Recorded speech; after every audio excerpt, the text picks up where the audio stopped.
ही कथा आहे तुकाराम महाराज आणि लोभाचा धडा. लोभो नाशाय कारणम. देहूनगरी.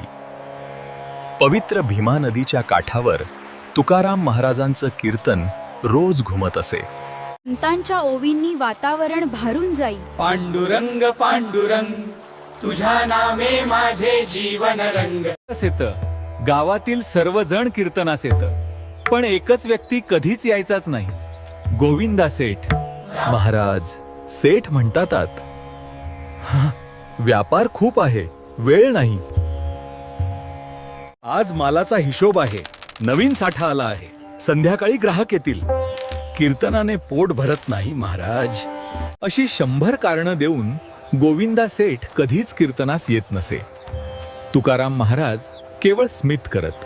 लोभ जेव्हा डोक्यात बसतो तेव्हा माणसाला देवही दिसत नाही.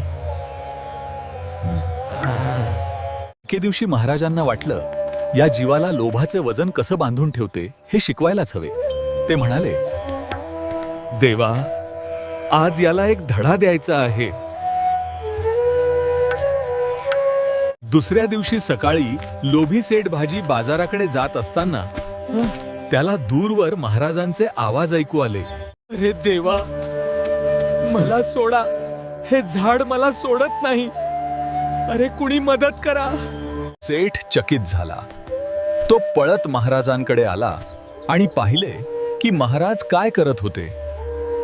एका मोठ्या उंबराच्या झाडाला घट्ट मिठी मारून जोर जोरात ओरडत होते. हे झाड माझ्या अंगाला खेटून बसलंय, मला पळूच देत नाही, बचाव करा. महाराज, तुम्ही झाडाला मिठी मारली आहे, झाडाने तुम्हाला नाही. महाराज, सोडा ना हात. झाड आपल्याला धरत नाही, आपणच धरून ठेवलंय. हेच तर महाराजांना ऐकायचे होते. ते शांत हसले आणि म्हणाले, गोविंदा, अगदी हाच धडा तुला देण्यासाठी मी हा खेळ केला. कसा धडा? तुकाराम महाराज हळूच म्हणाले, जसे मी झाडाला धरले तसेच तू लोभाला धरले आहेस. लोभ तुला धरत नाही, तूच त्याला सोडत नाहीस. त्यामुळेच देवापासून दूर गेला आहेस. लोभ लाविळ्या धंद्यासी, माणूस हरपला देवासी. राज, मी खरोखरच लोभाने अंध झालो होतो. तुम्ही आज मला जागवलत. मी रोज कीर्तनाला येईन, जीवनात देवाला स्थान देईन. नाम घे, सेवा कर, लोभाचा हात सोड, पांडुरंग तुझ्या हृदयात उतरेल. त्या दिवसापासून गोविंदा सेठ दररोज पहिल्या रांगेत बसून महाराजांचं कीर्तन ऐकू लागला. द्रव्याच्या मागेन किळकाळाचा लाग, म्हणून या संग खोटा त्याचा. देहूनगरी पुन्हा भक्ती रंगात रंगली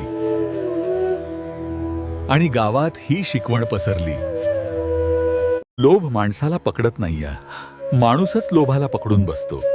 हात सोडला की माणूस देवापाशी पोहोचतो.